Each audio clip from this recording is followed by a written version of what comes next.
Hi everyone, Karen Roby and Daphne LaPrance-Ronguet here for ZDNet, talking today about tech jobs, the skills gap, what you need to know. Daphne, just starting off here, it sounds like at least this is good news as we're getting on the other side of this pandemic, that there are so many opportunities out there. Yes, definitely. So those are new statistics that have come last week.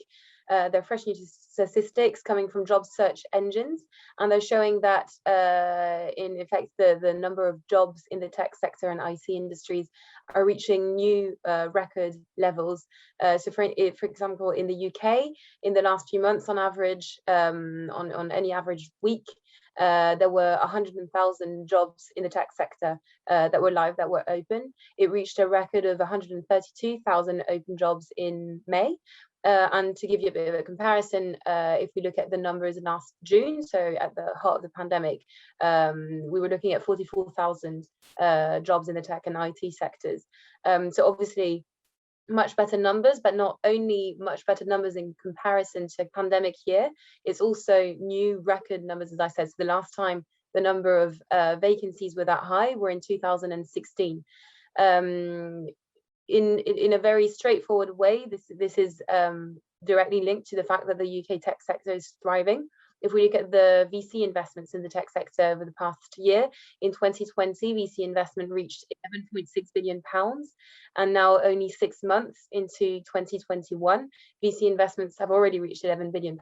So we're definitely on track to beat that record. And again, not just in comparison to the pandemic year, but those numbers are really, truly breaking new records and showing that the industry is thriving. Now, obviously, it has to be nuanced a bit.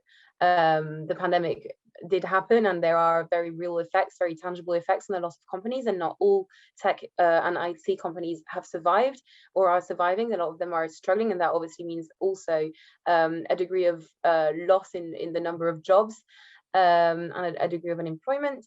But the overall trend is driven by those tech unicorns, is driven by those successful tech companies. And in summary, that the tech sector is hiring, and it's hiring fast. It's hiring software developers, it's hiring AI jobs, it's hiring data scientists, and the jobs really are there at the moment. And one of the things we talked a lot about before the pandemic ever hit, Daphne, was the supply and demand issues. So many tech jobs, not enough people to fill them. And it sounds like now it's going to be an even bigger problem.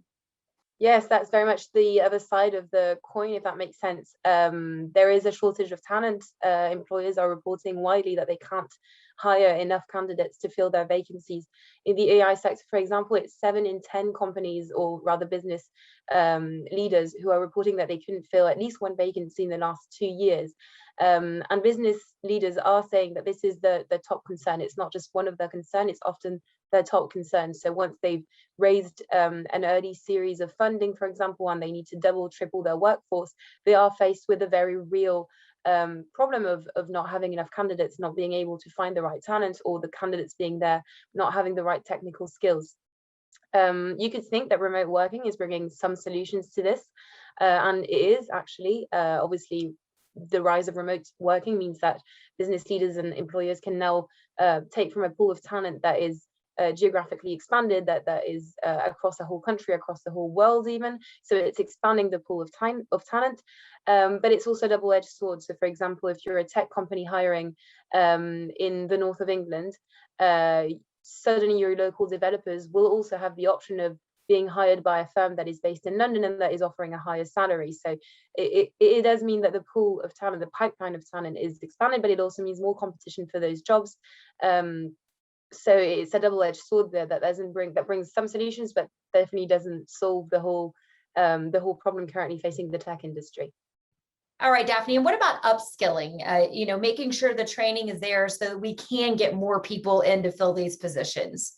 So training is obviously the solution to this problem. There's no really other solution, and it's definitely one of the key priorities of governments around the world. In the UK, for example, only in the past year there were a couple of schemes that were launched.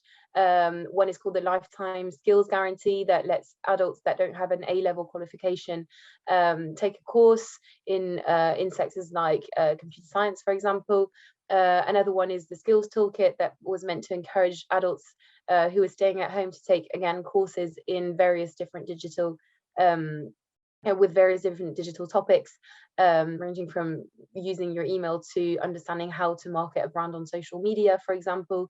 In the private sector, we can also see increasingly a number of initiatives. We've all seen boot camps popping up all over the place. We've seen short courses. Google offers, for example, a £200 certification to become a machine learning engineer. IBM's got a similar AI engineer course on Coursera that's a 6-course sort of certification. So there is a lot that is being done to retrain, upskill the workforce, and it is making some change. What is being seen increasingly is that the pipeline of talent is healthier. There's more talent, especially at an early entry level stage of the career. But what experts are worrying about now is the next stage of the career. So once the business is developing, once it's got this technical talent, it will increasingly need managers, it will need finance experts, it will need HR, it will need customer experience employees, etc. So new types of talent that will need to be brought in on top of this sort of entry-level technical talent.